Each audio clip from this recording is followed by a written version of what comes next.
We're taking you to Nigel now. There seems to be some sort of a protest, very fluid situation that we've been monitoring there. Details sketchy, but as you can see, roads have been barricaded by community members. They have been pelting the police with stones, we believe. Not necessarily sure of those objects that they were thrown with, but as we've been monitoring, and we do apologize for those shaky visuals, but our reporter Refilwe Mekoa is there just to give us a sense of what exactly has taken these community members to the streets. Refilwe, I don't know if you can hear me, but can you share with us exactly what we're seeing now and why community members are now pelting police officers with stones? Right now, the police are sort of clashing with angry residents. Earlier on, we do understand that they did locate a couple of roads. Unfortunately, and also burn tires. What we do know that yesterday, residents or local parents here from a local school were complaining about the school structure, saying that they were unhappy that that structure was a health and safety risk to their kids, and they were requesting and demanding the Department of Education to come and pave the school so that their children can go back to school. It's been 3 weeks since children haven't been attending school here at this area, and right now the situation is tense. But however, I'm going to speak to one of the community leaders here just to tell us what is the situation. Why is our residents complaining or protesting? Good afternoon. My name is Vosra. Yeah, the parents are fighting about the school. As it has been spoken, it's been 3 years now since we've been fighting for a new school. However, after we've closed on the 11th of August, we entered into discussions with the department, the district department, to say, serve us with some of the basic things, paving of the mobile classes, between the mobile classes, put up of a veranda for children to eat, put up a temporary kitchen, because we also don't have a kitchen. A lady got hurt in the old building that they were using now for cooking. So that is really what we are fighting about. So then why burn a couple of infrastructure around and blockade the streets? No, as far as we know, there's not been any infrastructure damaged or burnt. However, in any struggle, it takes a life of its own. We were having a peaceful protest until the POPs, the public order police, came and they shot at us, gave us 5 minutes and shot at us, and that's when everything got out of hand. Yesterday, when the spokesperson of Education, Steve Mabona, was here, he did indicate that the department did promise to build a school. However, it will build certain parts and the old structure will be renovated, of which he stressed that that's what the department, or rather the MEC, promised the community. However, the community was not happy with that response. Yes, in fact, one of the reasons why parents got so angry is that Steve Mabona came here and became very arrogant with parents, and he said things that were not true. Because, ever since we started this thing, he has never been anywhere to be seen. We've been dealing with Bongane, and the office of the MEC has never spoken to us. So we believe that his mannerism with the parents yesterday is one of the reasons why everything is like it is now. We want to say to Mabona, because he came here yesterday talking about him not being afraid and everything, and nobody was saying he should be afraid. We are saying all we want is a quality education for our children. Now he comes here, he wants to portray the department caring more about our children more than we do. How is that possible? So we are very annoyed by his behavior, and this message actually is directed to him. You can't come to a community that has been fighting for a school that's 100 years old and come and tell us you are coming to renovate, when they made a promise from Panyaza when he was a premier up to the current MEC of Education. They've been coming here promising a new school, and now they are talking about renovations. How is that possible? Well, sir, also what is worrying is that those who are participating in this protest are mostly young kids who are supposed to be at school and not adults. What's your take on that? Us black communities are unemployed. Young people are rowing. They look like they are school children. Yes, some of them are school children, but these are many young people who are also unemployed, who are roving the street in the township here. So we can't say much there. If there is, for instance, if I bring another matter here, this township, this side here, there's no water. Extension 3, people sit there 3 days without water. They're using tankers. That matter has been on the agenda forever. Up to now, that matter is not being attended. There is high youth unemployment in this area here. So this is the result of poor service delivery from this government. We are very annoyed about it. The police are busy firing shots at those young people. As a community leader and elder here there in this area, aren't you worried at least to calm the situation down, or are you intending to continue with the situation until your demands are met? Of course we are worried about this. There's already 2 people who were injured in the morning in the earlier shooting that we experienced earlier. We are worried about it, but we are hoping to manage the situation, talk to the parents and see what we can get out of it, and of course the young people that are at the street now. But as it is now, the police are shooting and you can't intervene at this stage. We need to wait until they are out and we can talk to the people. Any plans of your children going back to school anytime soon? We are very clear about that. The Department of Education must come and speak to the parents about the building of the new school. Secondly, they have got to deal with the temporary measures that we've already put to them 2 weeks ago, to say there is dust in the school, there is nowhere we can cook, there is the handles there are out. So we would want them to at least attend to those most basic things at this stage, and then children can go back to school. We want them to be back at school. Thank you so much, sir. That was one of the community representatives here. I will be stepping a bit out of shot just to show our viewers in terms of what is transpiring here in Nigel, whereby earlier on angry community members have blockaded roads, they've been burning tires, and all they've want is for their school to be renovated. They want a new school to be built. It's been 3 weeks since that school has been operating. Schooling and teaching hasn't been taking place there.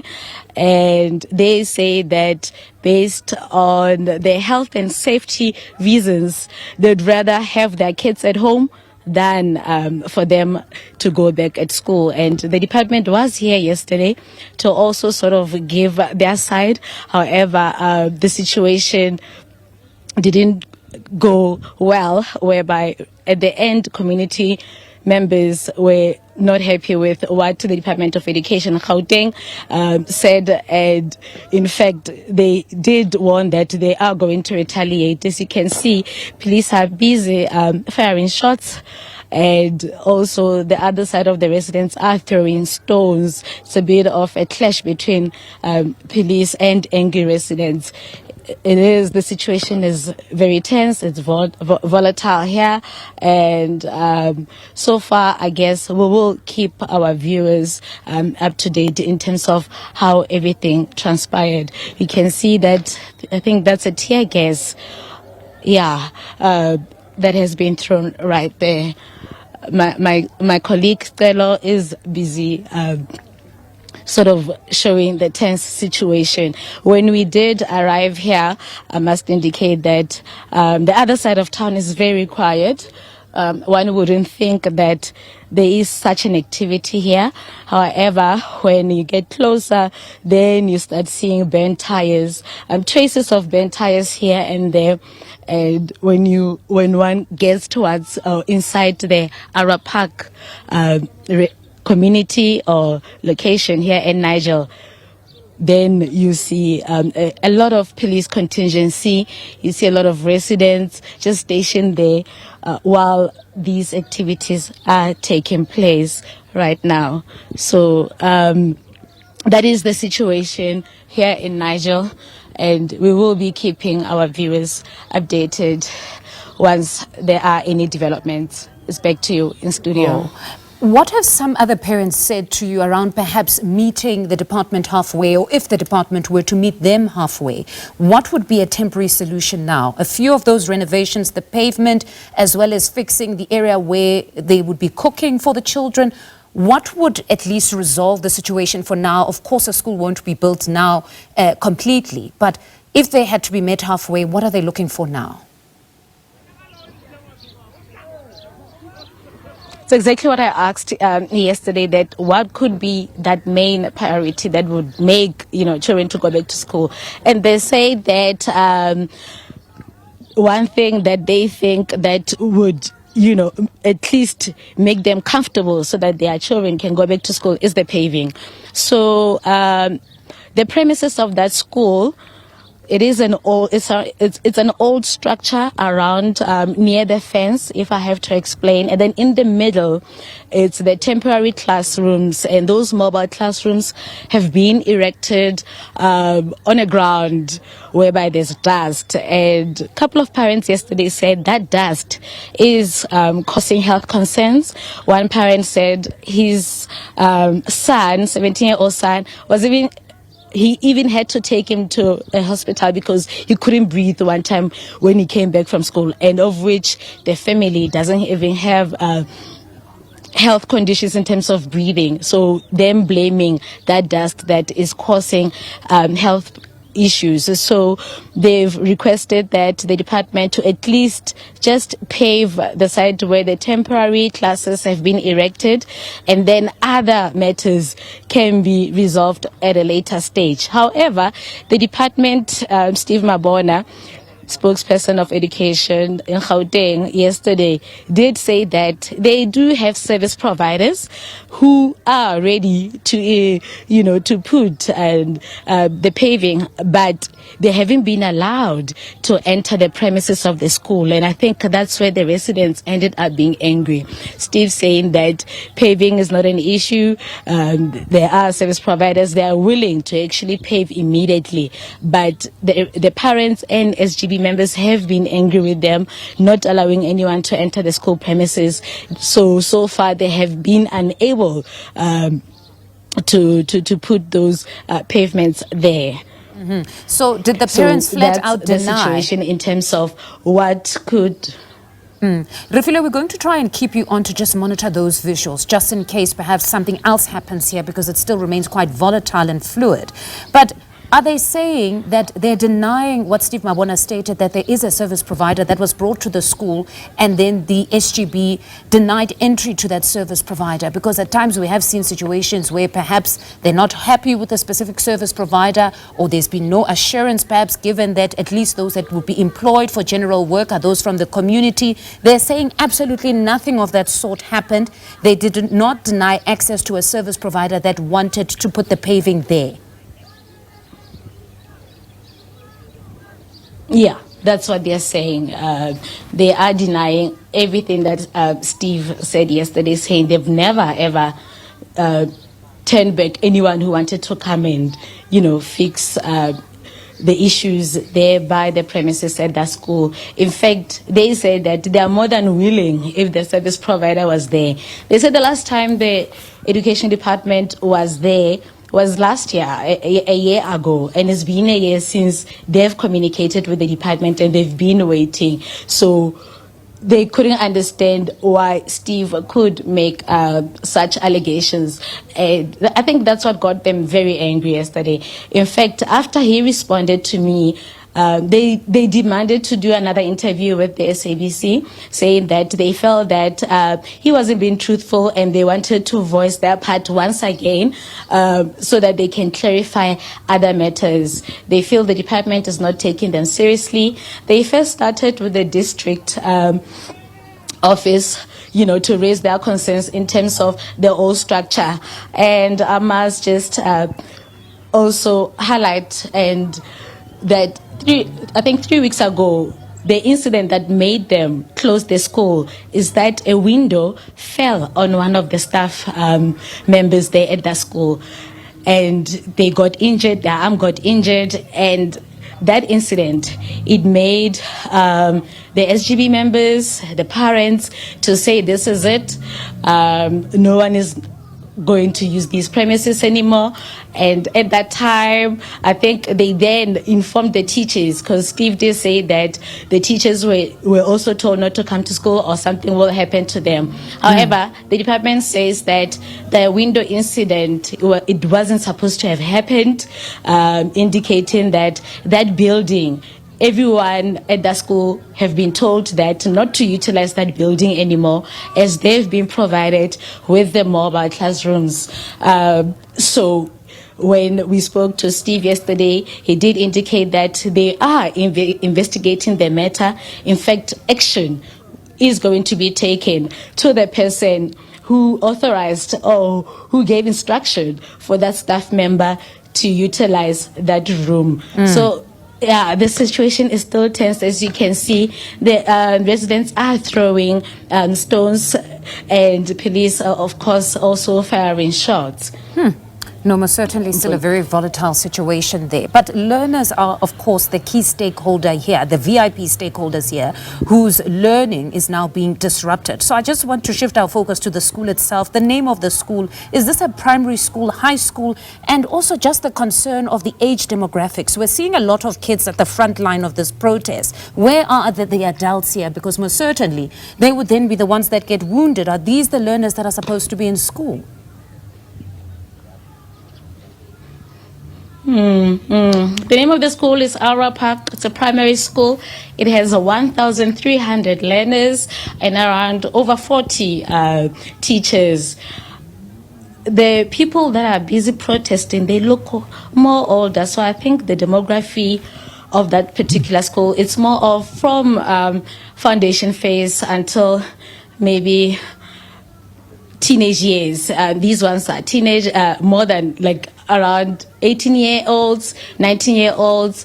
And when I did speak to the community representatives, I did ask him if, you know, as an elder and a senior in the community here, and they worried that it's young people here who are being shot at and who are throwing stones. But he said that there's nothing that they can do at this moment, because right now the police are also shooting, so there's no way that they can intervene at this time. But that school, it's more of young kids, young children who are not getting the foundation that they need. In fact, Steve Mabona yesterday did say that they are worried that, you know, academic activities are being halted, stating that that can have an impact in terms of the future, educational future of these kids. However, most parents yesterday that I spoke to, they said they could rather have their children repeat, you know, a grade than lose their lives. They feel that when children are at that school, it's a life-threatening issue. So, and they don't think that it's safe. It's a health and safety issue, and they're not going to risk their children's lives. They could rather stay at home until at least pavement is done around those temporary classrooms. I think there are around 30, if I'm not mistaken. Yeah. Now, do we know if authorities beyond just law enforcement are perhaps making their way here, as in perhaps the Department of Education? As we see, the situation remains quite volatile, and as we've heard from that community member that you spoke to, that for them, Steve Mabona's tone yesterday allegedly aggravated an already tense situation. So do we know if authorities are attempting to make their way there to address community members as well, beyond just law enforcement trying to contain the situation?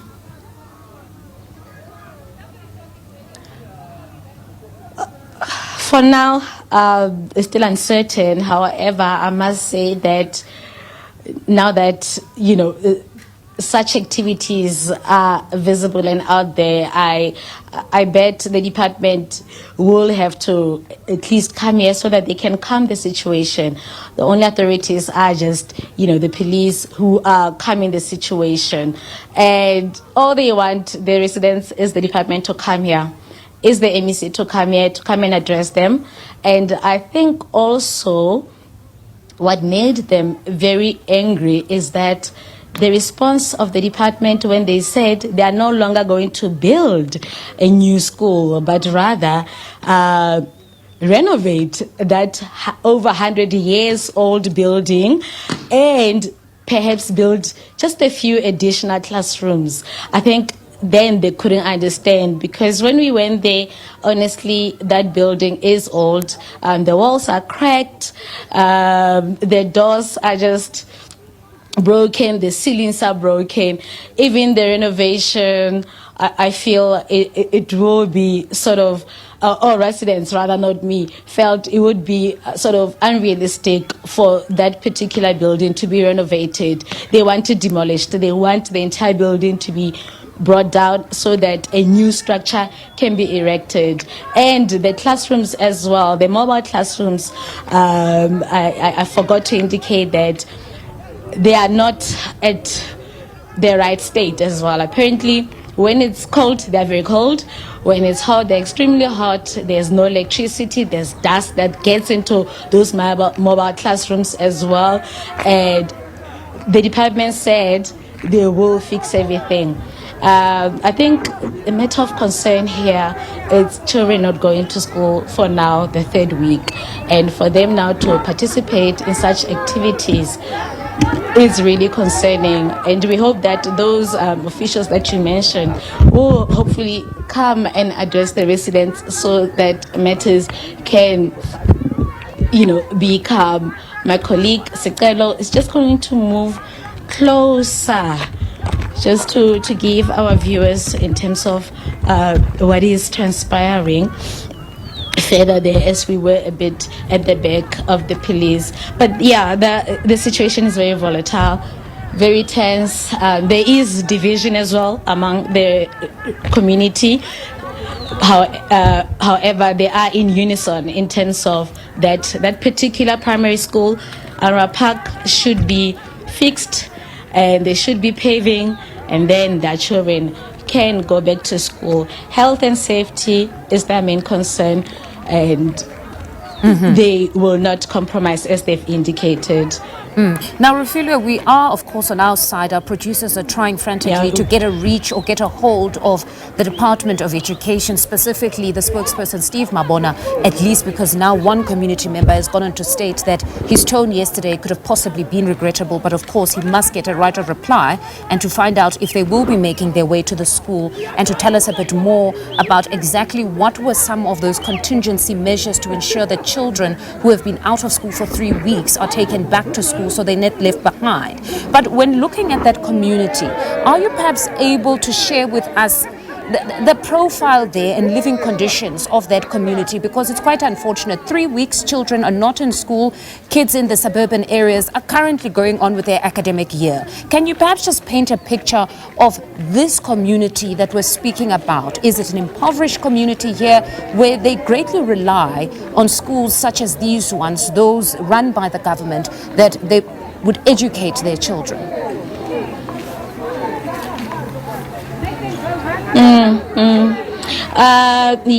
So the community is impoverished. However, where the school is located, it's a bit of a suburb area, like the other side, but most children who are schooling there are from the impoverished background. In fact, one parent told me that he has decided to sort of open a soup kitchen because he was saying most of the children eat there, that's where they rely, their lunch, their breakfast, their food there. So now that their school is closed and there's no feeding scheme, he decided that he could rather let the children during the day to go and eat at his center, because it is worrying that if the school is closed, other factors as well besides just education will be affecting the children. So most certainly here, not only do we need the Department of Education, we also would need social development now to come on board, as you say, because it is an important point that you raise around the fact that if a lot of children are relying on the feeding scheme in school, and it's most certainly their only meal of the day, there would be another crisis that's unfolding here of children that are going to bed without any food. So insofar as that NGO soup kitchen is concerned, resources, is it a well-resourced soup kitchen, or they would also be in need at this point at least of some sort of donation to just be kept afloat and to feed these young learners? Yes, it's not a well-resourced soup kitchen. It's just a volunteer and a Samaritan who decided to just, offer his premises and whatever that he has for the children, worrying that, of course, if these kids are not going to school, they are hungry. Their parents are not working. And where this protest is taking place is from the informal side, I must indicate. It's not near the school. The school is a bit further by the suburban side, but the protest is by the informal settlement. And here, the state here, it's more of the unemployment rate, which is high. Children are not going to school. And I guess some even are just taking advantage of this activity now in the protest. Now, Refilwe, we see that police have managed to push back community members. It seems the situation now is a bit stable. So we're just going to quickly give you an opportunity to try and reposition, and perhaps then we can take visuals from another vantage point. So we'll leave it there for now and touch base with you in a short bit.